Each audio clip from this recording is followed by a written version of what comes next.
Стены побелены, пол покрашен, парты расставлены по местам. Новые кабинеты точно порадуют отдохнувших старшеклассников. Аза Измайлова уже несколько лет работает в этой школе. Учитель начальных классов признается, за это время Альма-Матер успела стать для нее вторым домом, который также требует внимания женских рук. Мне работа очень нравится.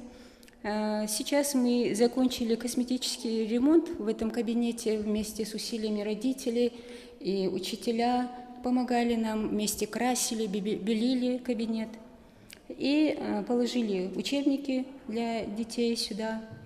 У нас достаточно учебников для учащихся, так что работа у нас идет полным темпом.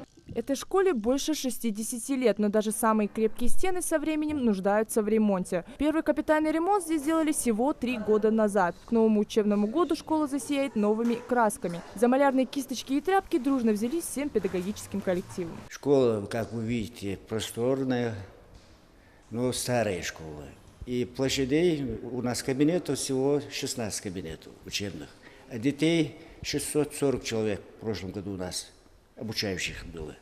Старую школу даже хотели снести, но учителя и родители дружно ее отстояли. Спецзнание образовательное учреждение будет нести еще как минимум несколько лет, уверены здесь. Для нескольких сотен учащихся это большой подарок и возможность дальше грызть гранит науки в родных стенах. Почти все наши кабинеты готовы принять своих учеников.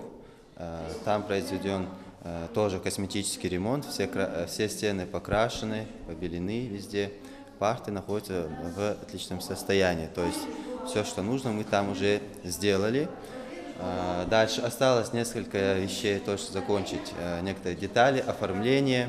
Несмотря на жаркую погоду, ремонтные работы не стоят на месте. Чтобы порадовать учеников обновленной школы, здесь не жалеют ни времени, ни сил. Мака Келиматова, Адам Долгиев. Новости 24.